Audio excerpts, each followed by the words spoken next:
Assalamualaikum warahmatullahi wabarakatuh. Perkenalkan, nama saya Rafli Rizky di Pamungkas dengan NIM 214110303031. Di sini saya akan menjelaskan tentang bahasa dan bahasa Indonesia. Yang pertama, terdapat pengertian. Pengertian bahasa itu sendiri merupakan media komunikasi untuk menyampaikan suatu informasi, pikiran, atau perasaan kepada orang lain. Dan Kujaningrat mengungkapkan bahwa bahasa merupakan unsur kebudayaan yang paling penting di antara unsur kebudayaan lainnya. Karena unsur kebudayaan lain dapat berkembang dengan mediasi bahasa. Dan tanpa bahasa dapat dipastikan unsur kebudayaan manusia tidak akan berkembang. Di sini juga saya akan memaparkan beberapa teori hipotesis yang membahas tentang kelahiran bahasa. Yang pertama itu ada teori hipotesis monogenesis. Dapat diartikan mono yaitu satu, genesis yaitu gen. Dia berarti menyebutkan bahwa bahasa itu merupakan berasal dari satu induk yaitu Tuhan yang telah mengajarkan bahasa lewat manusia melalui manusia pertama yakni Nabi Adam. Dan hipotesis monogenesis tersebut bersumber pada agama Yahudi, Kristen, dan Islam. Yang kedua itu ada hipotesis poligenesis. Dapat diartikan poligenesis. Poli merupakan banyak, genesis yaitu gen. Hipotesis poligenesis merupakan kebalikan dari hipotesis monogenesis, yaitu sama sekali tidak menganggap bahwa Tuhan itu yang menciptakan bahasa. Jadi bahasa terlahir atas revolusi manusia itu sendiri. Jadi semakin beragamnya manusia berevolusi dan disitulah lahir bahasa yang makin beragam. Dan yang terakhir ada hipotesis dari Nelson Brooks yang mengatakan bahwa bahasa itu lahir pada waktu yang sama ketika manusia diciptakan. Argumen tersebut dibuktikan dengan adanya temuan antropologi, arkeologi, biologi, sejarah purba, manusia, bahasa, dan budayanya secara bersamaan. Nah, yang kedua ada saya di sini juga akan menjelaskan tentang fungsi bahasa. Yang pertama itu bahasa untuk menyampaikan ekspresi. Bahasa untuk menyampaikan ekspresi yang dimaksud adalah bahasa merupakan suatu media penyampaian suatu perasaan kepada orang lain dan merupakan ekspresi kepada orang lain. Dan yang kedua juga terdapat bahasa untuk alat komunikasi. Nah, bahasa juga menyampaikan informasi serta pikiran orang lain, pikiran terhadap orang lain. Terus yang ketiga juga ada bahasa untuk mengadakan integrasi dan adaptasi sosial. Di sini dijelaskan bahwa bahasa untuk mengadakan integrasi merupakan penyatuan, yaitu bahasa digunakan sebagai penyatuan sosial. Jadi penyatuan antara masyarakat. Nah, dan terakhir ada juga bahasa untuk mengadakan kontrol sosial.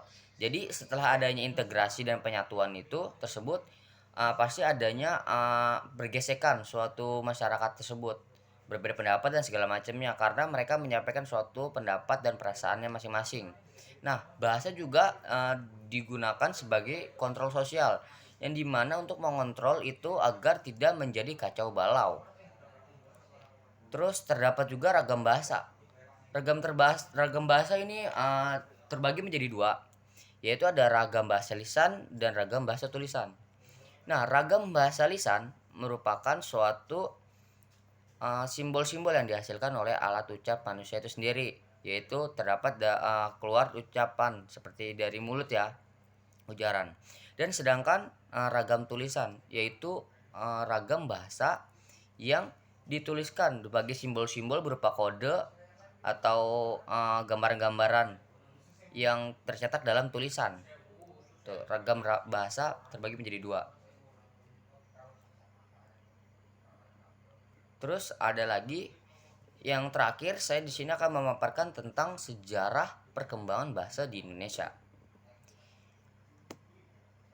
Nah, sejarah bahasa Indonesia Pada dasarnya bahasa Indonesia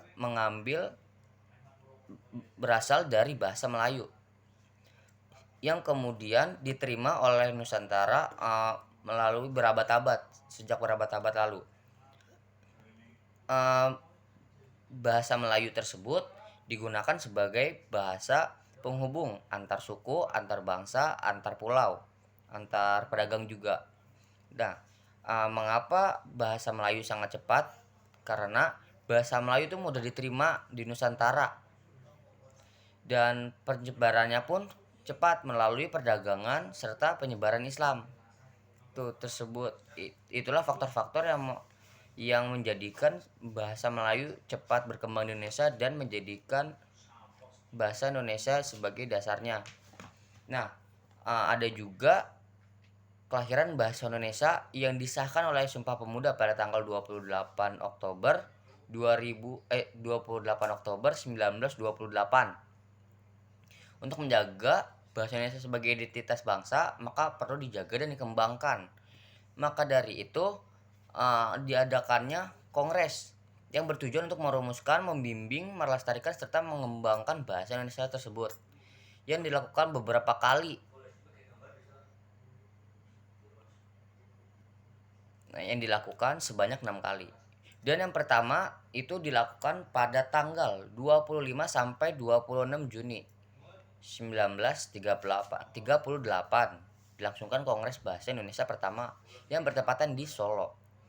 Dan yang kedua ada pada tanggal 28 Oktober sampai 2 November 1954. Diselenggarakan Kongres Bahasa Indonesia kedua yang bertepatan di Medan.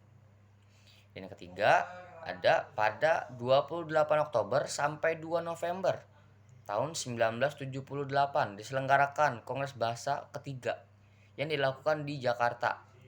Yang keempat ada pada tanggal 21 sampai 26 November tahun 1983 dan diselenggarakan di Jakarta. Dan yang kelima ada pada tanggal 26 Oktober sampai 3 November 1988 diselenggarakan Kongres Bahasa kelima.